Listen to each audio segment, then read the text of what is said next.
Welcome everyone. Today let's discuss the poem Ozymandias written by Percy Bysshe Shelley. Shelley, 1792 to 1822, was one of the major poets of the Romantic era.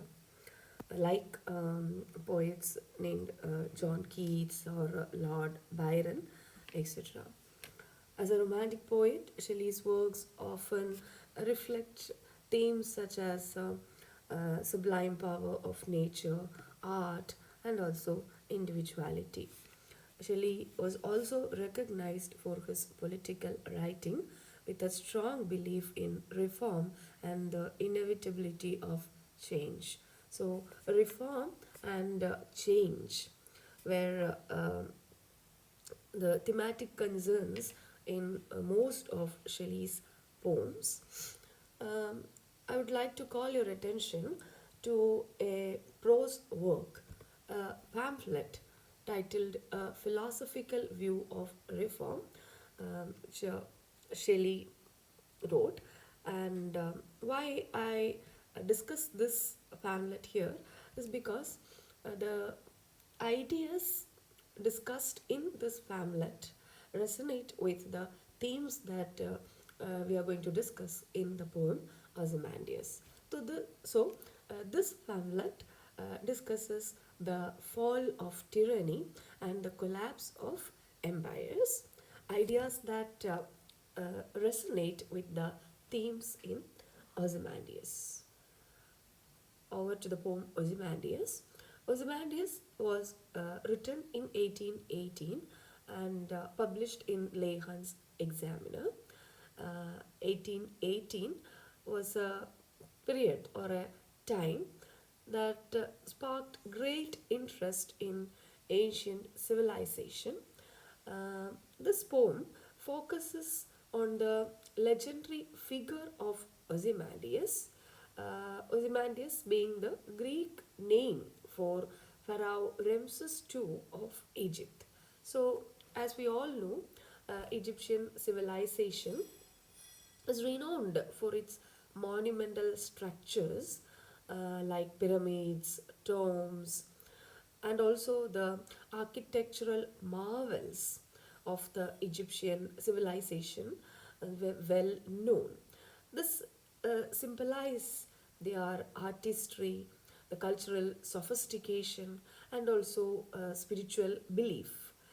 But through this poem, Ozymandias, Shelley is trying to critique human arrogance and ambition, reminding his readers about the fleeting nature of power and glory. So, Egyptians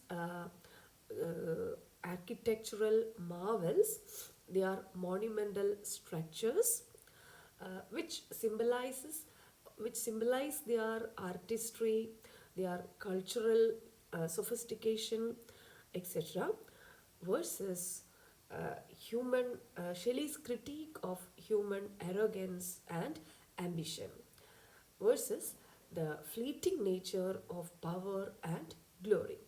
This is the poem Ozymandias, or gist of the poem Ozymandias. So, have a look at the poem Ozymandias. I met a traveler who said, "Two vast and trunkless lugs of stone stand in the desert. Near them on the sand, half sunk, a shattered visage lies." This is how the poem goes. So, as you can see, the poem begins with the line, "I met a traveler from an antique land." Antique meaning old or ancient or something from a distant past, something that belonged to a distant past. So, at the outset of the poem, we can see that the poem is structured like a frame narrative or like a story within a story. The speaker, who's unknown or anonymous, recounts a conversation with a traveler.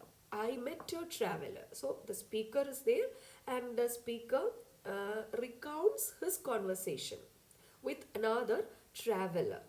Okay, uh, and the second line onwards, that is, two vast and trunkless legs of stone, um, and the rest of the poem until the final line is the traveler's description of his travel.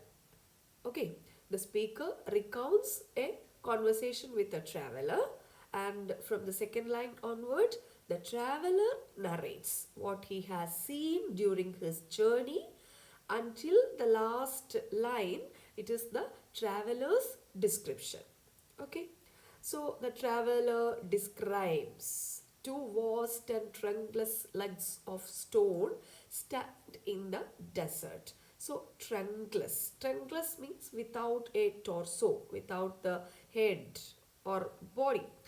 And the word vast also emphasizes the colossal size of the statue. So the traveler here describes two enormous lugs made of stone standing in the middle of the desert, detached from the rest of the world. Okay, stand in the desert. The statue is uh, isolated or detached from the rest of the world. Near them on the sand, half sunk, a shattered visage lies, whose frown and wrinkled lip and sneer of cold command tell that its sculptor well those passions read. So, the word frown. Frown, the traveler now describes the expression on the face of the statue. Frown, the eyebrows are drawn together, which also suggest the contempt and arrogance on the face of the statue. The wrinkled lip also suggests the disdain. The sneer of cold command portrays the ruler's authority and detachment. Sneer, a contemptuous or scornful smile. That is the meaning of the word sneer. And cold also suggests lack of empathy towards the people around or his subjects, the subjects of the king or the ruler. Wrinkled means creased. So, uh, the the ruler's power and his lack of empathy, the ruler's pride, the ruler's arrogance, and his lack of empathy is revealed in those lines. So, near the two stone legs, the traveler sees a broken and buried face of the statue lying on the ground. Then he describes the expressions on the face of the statue, feel the expressions or the feelings or the passions on the face of the statue, the shattered visage of the statue is of authority, of pride, and of arrogance. Now, the the traveler, he acknowledges the sculptor's skill, his expertise, the sculptor's skill in capturing the ruler's emotions and personality in the statue. The passions of the ruler. Its sculptor well those passions read. The sculptor was able to read, to chisel the passions effectively on the face of the statue, the visage of the statue. The sculptor's skill in capturing the ruler's emotions, the passions that ruled the king, the king's pride, his arrogance, and authority, which are still evident in the expression or on the face of the statue, even though the statue itself is lifeless and in ruins, which yet survive even after collapsed or being collapsed. The expressions, the passions stay or survived, stamped on these lifeless things. The statue is lifeless and is in ruins, but it still exists on the face of the sculpt uh, uh, visage of the monument. The hand that mocked them and the heart that fed. The hand that mocked them and the heart that fed.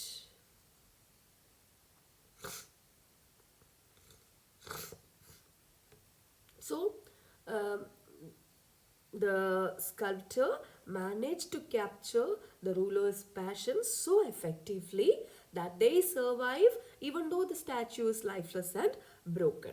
Now, the hand that mocked them, the sculptor's hand. Whose hand? It is the sculptor's hand. The sculptor's hand ridicules, mocked, or imitated the ruler's expressions of arrogance and power through his art. The hand that mocked them and the heart that fed. The heart of the ruler. The heart of the ruler that fed. The ruler's ambition, which fed on the labor and sacrifices of others to build his empire. Okay, so the hand that mocked can have two interpretations, either imitated or ridiculing, mocking the ruler's expressions of arrogance and power. It also suggests the ruler's fleeting dominance, short-livedness. Okay, the transient nature of the ruler's power, as his empire has crumbled despite his power, his glory, or his arrogance. The ruler's dominance, the ruler's power, the ruler's empire has crumbled to nothingness, to mere sands. When you go to the last lines of the poem, you can see the lone and level sands stretch far away, nothing beside remains. So, the ruler's empire has crumbled despite his glory, his power, or his arrogance. Moving on, and on the pedestal, these words appear. My name is Ozymandias, King of Kings. Look on my works, ye mighty, and despair. So, on the pedestal, the base or the support, the foundation of the statue, the base of the statue, where you can see these inscriptions engraved. The inscription provides the identity of the king, the ruler. It reveals his perspective on his power and legacy. So he boasts that my name is Ozymandias. Look, a king, mighty and despair. So the title, his claim that he is the King of Kings, signifies his supreme power and also the dominance over all other rulers. His dominance over all other rulers, highlighting his arrogance and belief in his power, in his eternal power. So he boasts of his achievements and challenges the other powerful individuals to be envious of his power and his greatness, and also to feel inferior, to feel, he also says, mighty and despair. Okay, so it is deeply ironic because the works no longer exist. The ruler's empire has vanished, leaving only ruins behind. Now, the last lines, round the decay, nothing beside remains round the decay of that colossal wreck. Boundless and bare, the lone and level sands stretch far away. So, colossal wreck refers to the ruins. Wreck means ruins. Colossal again, giant, huge or grand. the ruins of the once grand statue, now a decayed and shattered monument. Nothing remains. The surrounding area is described as boundless and bare, reinforcing the emptiness and desolation of the landscape. Okay, the poem, up to the fag end of the poem, it ends with the vivid image of the desert, symbolizing the power of time and nature, the erosive effects of time and nature, versus the fleeting nature of political and personal power. Um, the power of nature and time to erase human achievements. The lone and level sands suggest both isolation and the equalizing force of time, which reduces even the greatest empires to dust. It also suggests the power of art or the permanence of art as opposed to the transient nature of human achievements, of human life and glory. Thank you.